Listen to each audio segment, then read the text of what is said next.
Hi, I'm Jeremy Robinson and this is the 19th hole.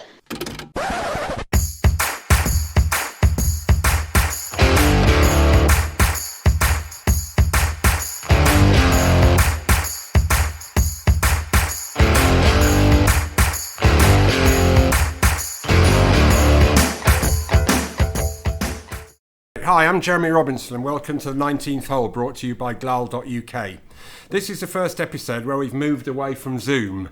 So we're delighted to be here at Blackwell Golf Club, and what a pleasure and a privilege to be here. So Steve, thanks very much for hosting us tonight's podcast, and also we're having the second version of the Blackwell Golf Club Charity Pro-Am tomorrow with these legends of the game from the Seniors Tour. Well, nearly Seniors Tour, but anyway, so there we go. So when we started thinking about creating a podcast, the 19th hole, all us golfers know, is kind of having a beer, having had a game of golf and putting the world to rights. So it's more... We're going to discuss golf, we're going to discuss sports, and maybe a bit of politics in sport, which is quite apt at the moment with Liv and everybody's opinions. So today we're joined by Steve Piercy. Steve is the former captain of Blackwell Golf Club. And so Steve, welcome, and many thanks to you for hosting the podcast, and also to the golf club for hosting us with the Pro-Am tomorrow. Oh, thank you very much. We're delighted to have you back here. Last year was loads of fun. And hopefully it'll be the same this year. That's great. Well, last year was a lot of fun, as you're rightly saying. We had a great time, and most of the guys have come back again. Two of the guys sitting with us tonight weren't here last year. So to start with, to my left, we've got a legend of Irish golf. You would admit that yourself, wouldn't you? So, really don't. Hey Jeremy, how you doing? I'm good, thanks. So we got Philip Walton here, who is a two-time Walker Cup player, a Ryder Cup player, winning the winning putt in 1995. Yeah. And a long-term member of what is now the DP World Tour and the Seniors Tour, Legends Tour, three-time winner. Yeah. I had a blast playing on the tour years back. Yeah. So worked hard and had a blast. Yeah. So it's your first time at Blackwell, Phil. So welcome to the Pro-Am, and I'm sure you'll enjoy tomorrow. So Sure will. Yeah. So I played with David Lynn today and Mark Milland, and got a few lessons off David today. So hopefully we had a little reminisce and a giggle, didn't we? Did, so, yeah. It's a beautiful golf course, I have to say. Well, that's good. So yeah, it's a lovely course.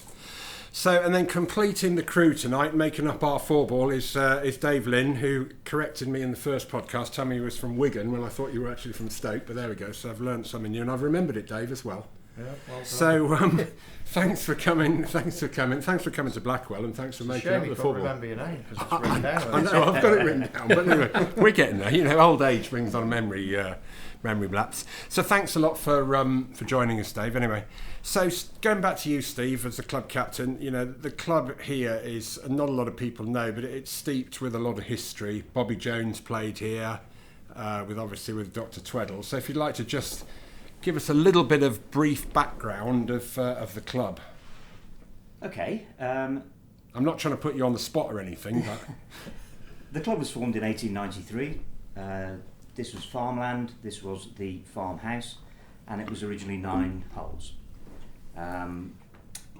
It then had a little bit of input from Fowler and Simpson in the early 1920s, which expanded the golf course to 18 holes, pretty much as you see it now out there, albeit with a lot more trees now than there were. Yeah.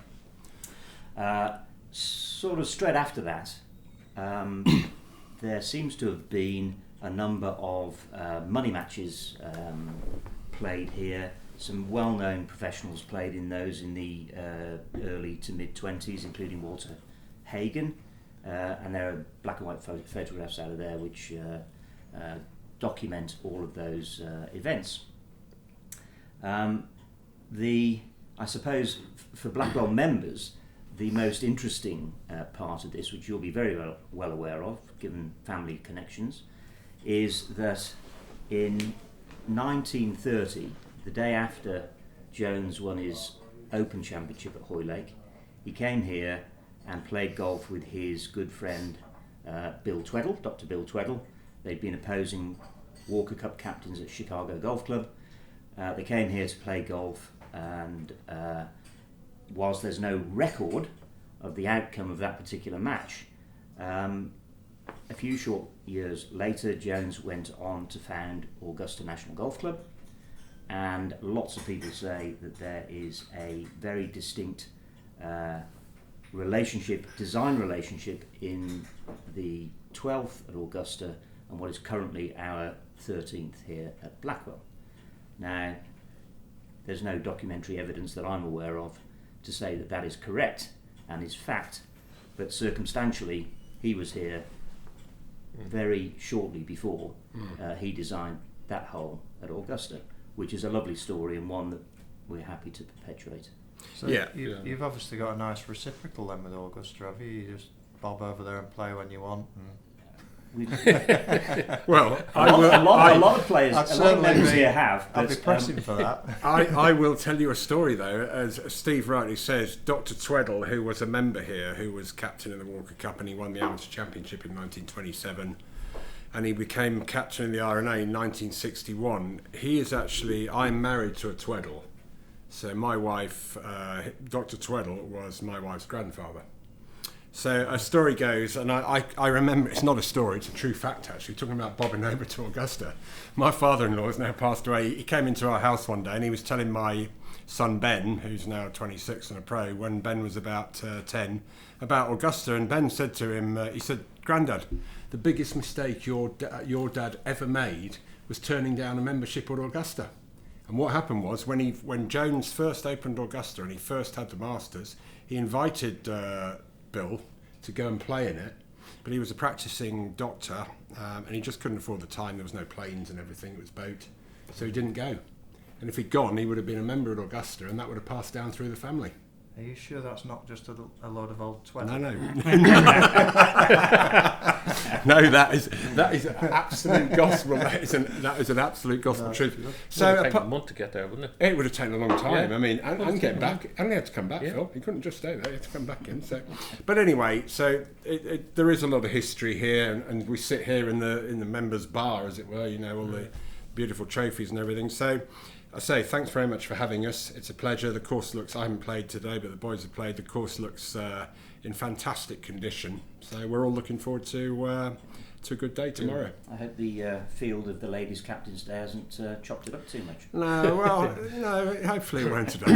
Hopefully it'll be fine. So I say thanks very much. So Phil, it's a pleasure, and I looked you up on Wikipedia. We go back a long time, and you've got double Walker Cup player.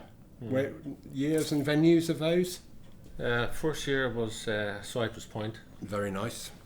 And the Americans had a great team that year. We had a pretty good team. And then the next one was in High Lake. We didn't have a good team, I have to say. There was guys playing small balls. What's that? Oh, it's a bit of everything. And the small ball was gone a year. You're giving your age away there. Okay. One guy was shanking all day long, every day. And I played with a lovely Scottish man who had the yips. So it wasn't a good experience, So it that one. wasn't Cypress Point was a lot better. Yeah, Andrew Alcorn won his 4 matches out of 4. That's right, yeah, I do remember that. Yeah. I managed to get 3 out of 4. Yeah, well, that was pretty good then. Yeah. So I'm with him. I'm a Walker Cup player. I don't. Yeah. Are you? No, Anyway. they quite So- make that. no. Never So- make no. So, so Politics, probably a lot of politics anyway. yeah. But also another thing that I did notice, and I hadn't seen that before, Oklahoma State University. You must have been one of the first British people to go. I was the first Irish guy anyway to get over. How did you? Because what year did you go? I went 1981 Yeah. and stayed 2 years there, and I was number 5 on the team Right. out of 11. Wow. And I ended up playing Willie Wood in High Lake in the singles match on the Sunday, Yeah. and it was the only time I ever bet him. What's that? Yeah. Yeah. And we only had 1 hole in that match, and that was the 17th. And he was Oklahoma State as well. Yeah. He was a buddy of mine. Yeah, I had noticed you because he must have been, say, one of the first people. Because I went to Florida State, and I went in 1982 or something. Okay. So, Yeah. and you're a little bit older than me. So, but Stephen Little bit. Kepler, do you remember Yeah, Stephen yeah. Kepler? Good He buddy. went to Florida He State. did, yeah. You know, so but I had noticed. So you did 2 years at I Oklahoma did State. 2 years. It was hard work, to be honest with you, because we had we had to do 6 hours mandatory practice every day. Right. And I was in class from 7:15 to 11 every day. Yeah. So I had to be up at the golf course by 12 and couldn't finish before 6. Wow. And we were being watched. But So they've produced some great players Yeah. at Oklahoma State For over the the 2 years. years I was there, we won the NCAA and we were second. Wow. So So you had a powerful team then. yeah. Yeah. And they've continued to produce great players, haven't they? Scott Furplank, Jeff Maggart. Yeah. Oh, that's Really right. good. Verplank won on the PGA Tour when he was there, didn't he? He was Yeah, amateur. he was. He won the Western Open. That's right. Beat Jim Thorpe in a playoff. Yeah. Was it a case of when you went You have out some there? memory, haven't you? Well, just Encyclopedia. I remember watching Scott Verplank beat Yeah. Jim Thorpe in a playoff. I was just going to say, was it a case when you went out to the States, was it just purely just to try and play a lot more golf in better climate, better conditions? I just felt I wasn't get ready. pushed on a bit. Like Ron Rafferty was in around the same time as me, and we played together in Cypress Point. Well, he turned pro after that, and I decided I'll just hold back for 2 years. And you put a lot of your after you'd done that down to the fact that you'd gone to America, that your definitely. game improved massively off the back of that. When I first turned pro, I remember going up to the Lawrence Batley, and I was after shooting something like 76. And I look at the scoreboard and I see Mike McLean 62, Paul Way 62, Nick Fallon 63. What's this all about? So it took me 7 years to win. Yeah. So it was a bit of a grind, to be honest with you. I think I was 160 odd events myself to Before you get won. over the line. Yeah. How many did it take? I you, was Jerry? 250 without. I knew you'd get me back at some point. Do you know where that? No, not on the main tour, no. Okay. So moving on, you were in the top 100 of the Order of Merit from 1983 to 1989, 15 years in a row. Wow. Some go in that. Didn't know that. Yeah, you were 3 times winner. And was it not the biggest disappointment, but one of the biggest disappointments possibly would have been to you, or that was a positive, was when you lost in the Irish Open playoff? Yeah, 1989. 1989, was he? Yeah, Ian Wisdom. He birdied the first extra hole. Yeah. But that year, I only missed 2 putts out of the whole year out of 28 tournaments. Right. And we had a birdie count that year, and I won it by 55 birdies. Did you? And I still didn't get picked on the Ryder Cup team. And I finished number 11. Was that in 1989? Yeah. So in 2022, you still sound a bit bitter about that. Yeah, not bitter, but it wasn't right, to be honest with you. No. That's proper consistent golf. Oh, and yeah, to be that yeah. far in front birdie wise. Yeah. Well, But especially you must Ryder have been Cup. throwing in a few bogeys as well. If you I was making 5.5 birdies around. That was my average. good going that. Mm. You were well. Your average dropped after did. today's few holes. Yeah. So it's That's so the yellow it- card here, Steve. it's great to have you on, but there was one question I was going to ask you, and you are a legend of Irish golf in my eyes, but there's a bunch of golfers from Ireland. I mean, you can just keep on. You know, there's McIlroy, there's Graham McDowell, there's Darren Clark, there's Patrick Harrington who won the US Seniors Open. Yeah. You know, for a small country, it's a bit like New Zealand and the rugby. But why, in your opinion, does Ireland produce this many brilliant golfers? Not just good.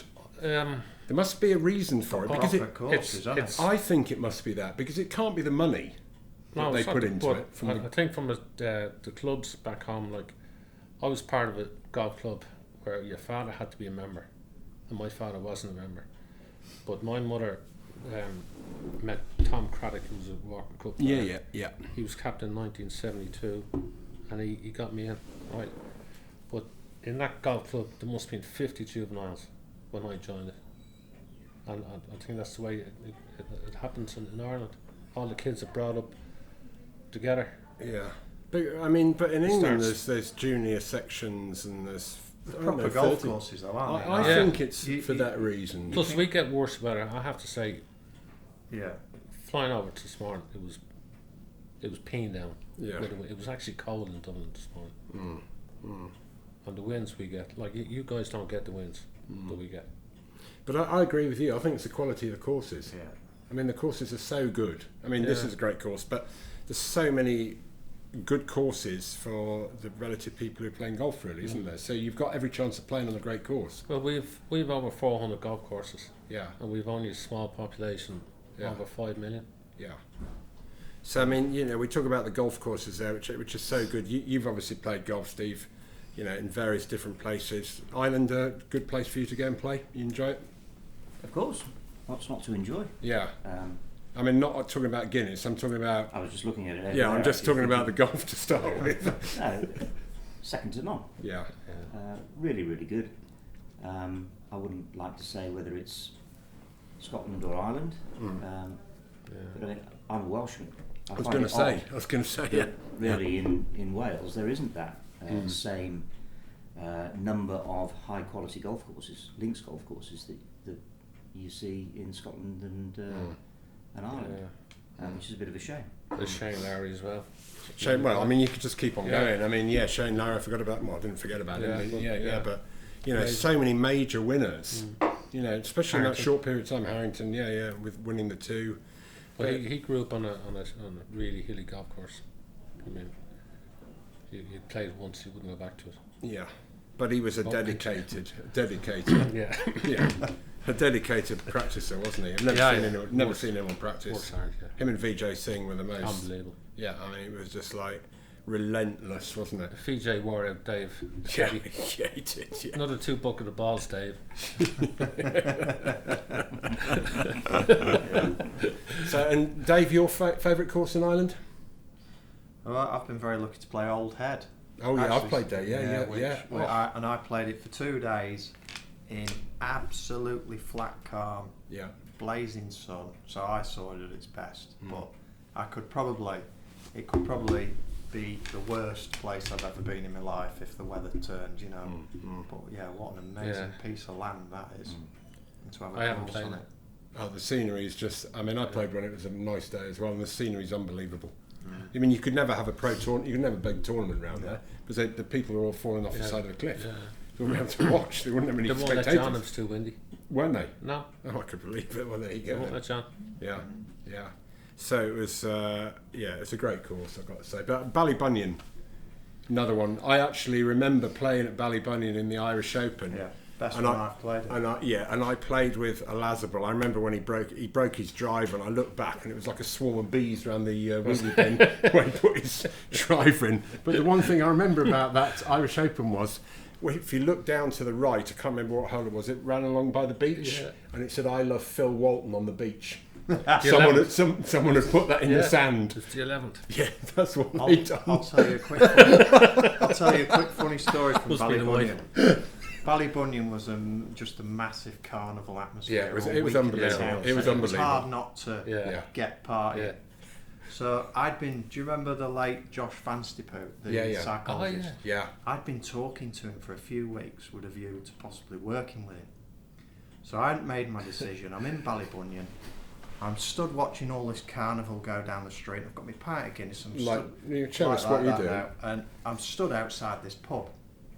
And Josh Van Stiphout comes walking up, and he comes up to me and squares up to me, and he grabs me by the nuts, proper hard. You got to play with these, Rawr! And walked off. And all the lads I'm stood with are like that, and I'm like, what's just happened? I said, I've been talking with Josh actually for a few weeks about working with him. I think that might have been my first lesson. I spent a few weeks with him, and I went into his hotel room at 8 o'clock in the evening, and he was pulling the curtains, and he fell into the window.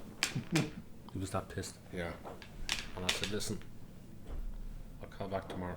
Yeah, he worked a lot. He did have a lot of success there, didn't he? He was pissed out of his head. Yeah, but he did have a lot of success. He was good at what he did, and Ernie Els, Goosen, Yeah. wasn't he? that was just quite a funny moment for me. I Oh mean, yeah, well, totally never painful as expected well, it. though, maybe. And I didn't spill a drop. Oh, that was impressive. Good That was even more impressive. So anyway, so as I say, you were on the very first podcast. This is number 11. So if we move on to a bit more of a topic of the present and the future, the man from east of the Pennines had a good win. Fitzpatrick at the US Open. It was most impressive, really. And I was just thinking what your views are moving into the Open Championship, which is only a couple of weeks away. You know, whether you think him or JT or Scheffler. What do you think? Who's going to? I really want to talk about now is the Open. Andrews, isn't it? St Andrews, the 150th Open Championship. It's going to be a belter. It is. Tiger Woods coming back. It's kind of one of them golf courses though where the technology it just rips it apart now, doesn't it? So if you can play 4 rounds there and sort of keep yourself out of the bunkers, I don't know. Is it a bit of an open field really? You could because it's not got length's not massively important. All depends on the weather. Draw. That business of the draw. I don't know. Tiger, obviously, he's coming back. I mean, I personally, I'd love to see the dream really, and that he's up there competing, going into the last few. Because I must admit, I'm one of those that wrote him off, and I didn't think he'd ever win again, and to come back and win the Masters. I mean, because to be fair, the Masters is the only tournament I like watching, and where I was watching it, I was actually in the Cotswolds on holiday. Me and my brother were watching it, few beers. I actually stood up in the room and I applauded as he walked onto the last. You know, just me and my brother there. Do you think he heard you? No, I just thought. No, I got to say it was amazing. It was. I got to say, I agree with you. I personally didn't stand up and applaud him, so I knew he wouldn't be able to hear me. But I did think it was an amazing feat what he did. I mean, it was. I thought, to be honest, when he made the cut this year, when he could hardly walk, it was even just as impressive. You know, I mean, he's played 2 majors, hasn't he? And he's made the cut in both of them. So, and St Andrews, probably, obviously a much easier walk than, not that I played at Augusta, but a much easier walk, flat. So I've always found, did you find playing St Andrews, I really struggled on the greens because they were so big. And I struggled to get pace. Yeah, the greens were never that quick. It was just like putting in the middle of the field. Rough grass, it's it. But yeah, everyone used to tear that place apart. You played there for Ireland in the Dunhill Links, and the Dunhill Alfred Dunhill Championship, as it was called. Yeah. Did you win the? We did, yeah. I thought you did, yeah. And who did you win with? Rafferty and Fairley. Right. And obviously that time of year they play in October. The course is playing different, bit softer. Scoring's lower, isn't it? And so but looking forward, who do you kind of fancy? Like, I think McIlroy is swinging the club the best he's ever swung it. And he's taking this week off, so then he's playing the JP Pro-Am. Yeah. So he'd be well rested anyway, I'd say. Well, that's unless he keeps talking about live all the time. Yeah. So no, how poor it is. If he keeps doing that, he might not be well He's very rested. active, isn't he? Very active at the moment. Anyway, we'll move on to that in a bit. So, Steve, as an RNA member, and obviously played at St Andrews quite a bit, who do you fancy? We like tipping on this show, you see, because we've had people on who've tipped the winner of the PGA Championship. We had Josh Epiafi, my friend from the racing world, and then we had DJ, who tipped Matt Fitzpatrick to win the. I tipped him to win a major this year. Matt Fitzpatrick. Yeah, but the thing is, you hadn't tipped them on that show, so what you said earlier, I'm not really too worried about that. I'm more interested in what you think for the Open. Okay. So, Steve, McIlroy. I won't get round to it in a minute. Okay. Don't jump the gun. So, I'd love to think McIlroy can do it. I'm sure he can do it. But he seems to always get in the way of himself. Fitzpatrick, if you can win a US Open, I'm sure you can win an Open Championship, but can you do almost back-to-back? I think Morikawa has got a good chance of defending, and John Ram played well, didn't he, for 3 rounds? Was it last weekend? So those would be the ones I think of. Yeah, so I mean, but as we all know, as you rightly say, it's quite an open course, keep out the bunkers. I don't think you really get St Andrews specialists, do you? I think a lot depends on the weather, doesn't it? I mean, the last time when the Open was there, I think when Zach Johnson won it, wasn't it? It was when it was winded off for a day, when the wind was terrible. And so with all links golf, with it first tee off time at 6:30, last tee off time at 4:30 or whatever it is, you can get a big variation in the weather. So, but it's going to be a great tournament. 150th Open Championship, and I see the stands have got 150th Open on them, written on them, and as you say, Tiger's coming back. It's just a great town in itself. Fantastic. It doesn't matter what week of the year it is, it just always feels like there's something going on there, doesn't there? Yeah, so Open Week must be incredible. Yeah, it's if you like golf, I mean, you just can walk down the street pulling your trolley with a pair of metal spikes on it. People don't even think you're weird. I wouldn't want to walk down the street. I wouldn't want to walk down Bromsgrove High Street pulling my trolley with a pair of spikes on. But it is a great town, and if you like golf, it's just as you say, it's got a great buzz to it, hasn't it? Mm-hmm. You know, the pubs there and everything is great. So, putting you on the spot, your winner? I'll pull an Irishman out and go Shane Lowry. Well, that's one we haven't even talked about. Exactly. McIlroy. Morikawa.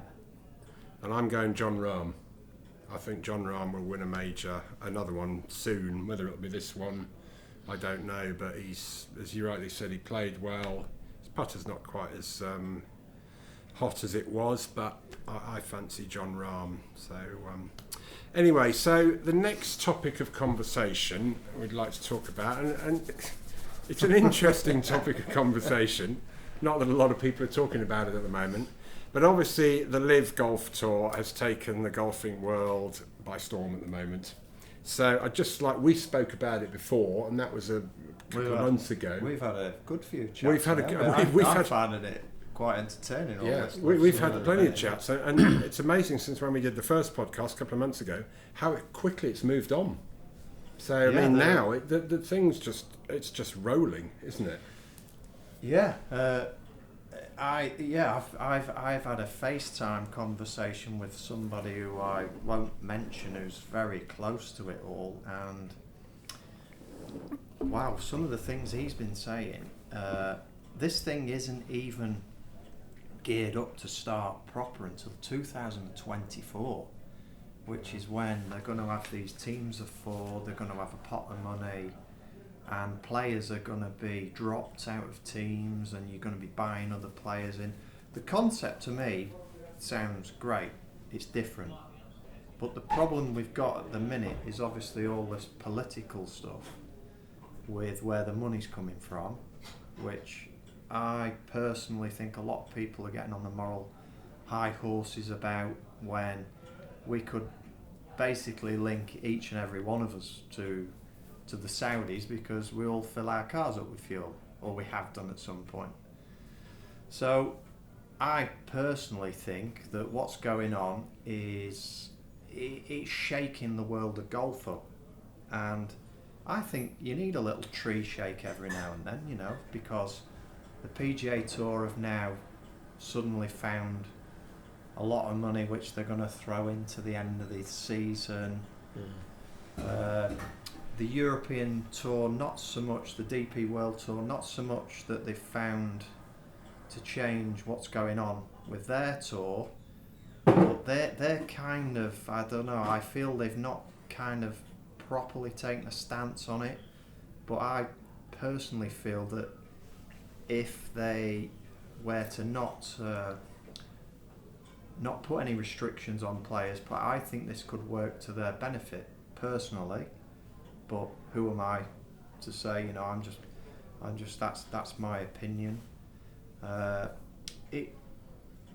You need a shake up. You need these things to happen. I think that the two main tours, the DP and the PGA, they should have engaged with these people, and they should have, you keep your friends close, you keep your enemies close. It's sort of one of those. They've got to be worried now. I mean, there's no doubt about it. Interesting what you say there, Dave. So we've got 3 pros here, or kind of 2.5, or maybe 3, something like that. Anyway, 2.2. But it'd be interesting to get your view, Steve, as an amateur. You're an R&A member, but not looking from the outside in. But we probably know the rumours, hear rumours a bit more than you do. But I mean, what's your thoughts on it? Well, my thoughts, which are personal thoughts and not official R&A. No, we might want that absolutely clear. Are very simplistic, I think.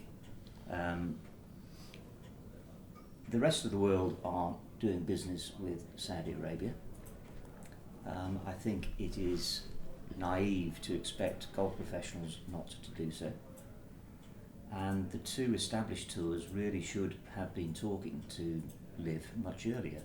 As time goes by and there's this fracturing of players moving, I think the discussions are just going to become more difficult, and eventually they are going to have discussions and negotiations, which I suppose will eventually work out as being a some sort of integrated world tour. That's the way I think it should go. Yeah. Phil? I agree everything Yeah. Steve says, and I don't blame the pros. No, I mean... Like if you were offered 20, 30 million. I mean, back in the day, if we were offered 20, 30 quid, you said you would have gone for a tenner. You sent them a tweet. Well, yeah, because then it was 120 last place. It's like all the good players, they're on the way, they're on the slippery slope. Yeah. So. But to be fair, there's been a couple of young players. I mean, they've signed up the number 2 amateur in the world, the Spanish guy, Matt Wolf, who's another young guy coming through. So it seems like they're starting to do that. But I mean, I personally think that I agree totally with what you said. There should have been negotiations to start with, and I can't see at the moment where the European Tour are actually placing themselves. I mean, they fined these guys 100 grand last week. What's 100 grand to some of them? Plus, LIV are going to pay it anyway. So, Well, is that what they've said? Yeah, they're paying the fine. So I mean, where is the European Tour standing at the moment? You know, the players aren't banned. They can play in the Irish Open this week, but then they can't play in the Scottish Open. So who's running the European Tour? Is it the Americans running the European Tour? It seems like at the moment that's the key. And the other key to me is what the majors are going to do. Going back to the R&A, I mean, clearly this year the USGA and the R&A have both come out and said no bans. It'll be very, very interesting to me, and I think this is where the whole thing will revolve and will move either on or not, is whether the Masters, how they do their invitations, they'll be the first people who are going to have to show their card when they invite the players. And then the USGA and then the R&A, but prior to that is the USPGA. The USPGA seem to be more connected to the PGA Tour than anybody else. But to me, the key is the majors. If these players can play in the majors and they get banned by the American Tour and they get banned by the European Tour, they can go and play on the Asian Tour. The Asian Tour have got 12 international series events around the world next year, all $2 to $3 million. Get world ranking points from those. Yeah. And they can stay in the majors. I think some of the players that have gone, I think they've they've got round the idea of, all right, they've almost had their careers, haven't they? They've had the chance to win majors. Yeah. Those that have won majors have won their majors. They're happy with all that, and they've kind of looked at it and thought, they're offering us a huge chunk of money. You know, I'm, however old I am, you know, these things you cannot let them go, can you? It's a shortened schedule. You can have a home life, which a lot of them are saying, and I get that as well, that they can earn a vast sum of money and have a home life, but they've had their careers, so they've done the mate, so they're almost. I suppose there's a couple of players I'm a bit surprised at, but I'm not surprised because at the end of the day, everybody has a number, don't they? And they've obviously they've found that number. If you take the one who was surprising to me in the first one was Sam Horsfield, you know, the young English guy who's clearly a great player and would have had every chance of being in the next Ryder Cup. The moment it looks like he won't be in the Ryder Cup, but as I say, the European Tour haven't stated whether these guys can play or not. But he's an interesting one, but maybe he's thinking, well, in 4 years' time, the whole thing might have all got together and I might be able to go and play on the PGA Tour. And by that time, I'll have made 30 million and I can just go and play golf wherever I want. Yeah. So you can understand where the young ones are going. They're punting a bit, I think, that they will be able to go back and play on the PGA Tour. Jay Monahan might have gone. Keith Pelly might have gone. They might get people in who are more, as you rightly say, open to speaking to these people. And in the end of the day, in my opinion, as we spoke about before on the first one, the money that they're prepared to put into the game is vast amounts, and to chuck it all away and say, no, we're not doing that, to the young players who are trying to make it is wrong. Golf has boomed. There's a lot more good young people trying to make a living from golf, and you should create more opportunities for them. So you'll agree with me on this, obviously doing it for a living, is when you first turn pro as a golfer, you're not really interested in the money. When you're playing all them amateur events, you're not interested in money. It's all about where you're finishing and trying to win stuff, isn't it? Yeah. And it kind of, you make that transition to pro, and you're sort of still of the same mindset, but these checks start arriving.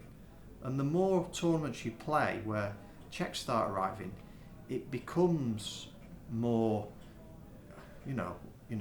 you're aware then of the money that you can actually make. And obviously when you've been out there a long time, you sort of understand how hard it is to make that money, and to certainly make the sort of money we're talking about here. So correct me if I'm wrong on that.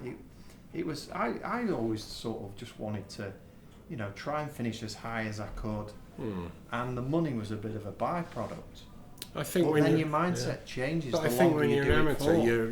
you're a young, free and single bloke, aren't you? And then you turn pro, and like everything develops, you get a family and everything. Then money becomes a priority. Yeah, just like I mean, when everyone you're playing else, in the yeah. Berkshire Trophy and the Lytham Trophy, Yeah. and you don't really care about it, do you? You just get on and play. Well, I think I always say that I probably had my best years on tour were when I first started out and I didn't have a pot to pin, yeah. So, And then when you start learning what it's all about, it's kind of like gets a bit serious, and you're like, ooh, this is a bit of a different environment now. But I really do believe, golf has boomed, and everybody lives saying we're doing this for the benefit of golf. And golf in the last decade has boomed. Equipment's got better, nutrition, all the other stuff that goes with it, the money from England Golf, Island Golf, etc. There are a lot more good golfers about than there were when we were playing. Yeah. I wouldn't say the standard at the top is better, but the strength in depth Yeah. is incredibly better. There's no doubt about that. And that's because of booming golf. Now, there's so many people trying to play golf now, and it's all very well saying the cream will rise to the top. There's a lot of good golfers.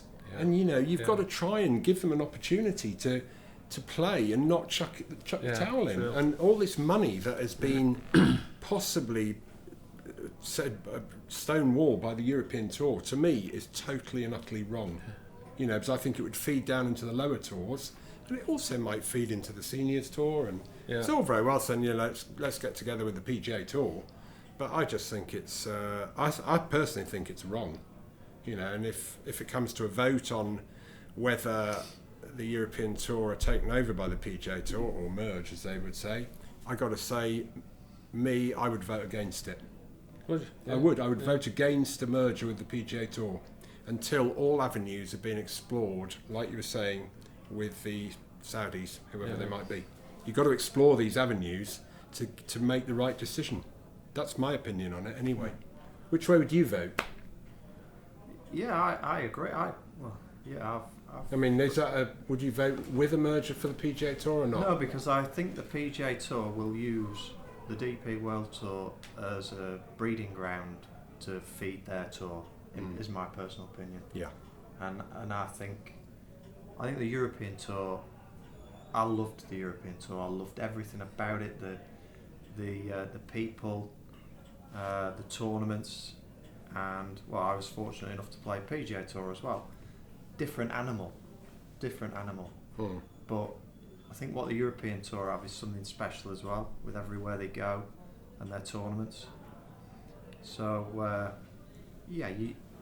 I feel that the PGA Tour they'd have one thing in mind, and that is to feed their tour. I agree. They're not interested in growing. I think if they were merged, I mean, it was only a few months ago the European Tour put it on social media. It's 50 years old, isn't it, and this kind of stuff. Wow. And they did that, and it was 50 years anniversary, etc. But I think if it merged with the PGA Tour, it would still be the DP World Tour for 3 or 4 years. But as you rightly say, I think in 5 years' time there wouldn't be a European Tour. It'd be all part of the PGA Tour. I might be totally wrong. That's just the way I see it. And I think it would be, as you rightly say, I think it would be a big shame if the European Tour in 5 years or 10 years' time didn't exist, or it was just solely a feeder tour, and the PGA Tour cherry-picked the big tournaments, like they've done a bit with the Scottish Open. They'll keep a few of them, the Scottish, Wentworth. yeah. I just never thought of that. So that's what's happened this week. The Scottish Open, it's gone co-sanctioned, half the amount of players are playing from the European Tour. You know, so anyway, that's my view on it. I think it's a big shame if the European Tour just kind of goes and doesn't exist anymore, because it'll never be able to be brought back. That's the thing. Once it's gone, it's gone. You know, Unless some Saudi bloke fancies a little fancies a little go. So Chinese, Chinese lad. Yeah. So anyway, so that's on the live. So just to kind of finish off, because I can smell a curry next door, so we're going to have a curry and a beer. But once again, Steve, on behalf of the pros, thanks very much for hosting us, and we're looking forward to tomorrow. The course I know will be great, and the staff do a great job, and we'll have a great time again tomorrow, just like we did last year. And you never know. I've told him, the one and only man, to bring his guitar, and he could do it again tomorrow night. Thankfully, that's no longer my decision. No, well, he might bring his guitar. On to guitar. the new captain. Yeah. So, but anyway, tomorrow will be a great day. Enjoyable if it happens. Yeah, it'll be a great day. Let's hope the weather holds up. Phil, thanks for joining us here. Dave, as always, 2 out of 11 now, so 3 out of 33, 4 out of 44. I mean, the thing is, Jerry, your podcasts pay better than the Live Tour as well. So anyway, that'll about do it. Let's go and have a beer and a curry, and we look forward to tomorrow. So thanks very much. Thank you.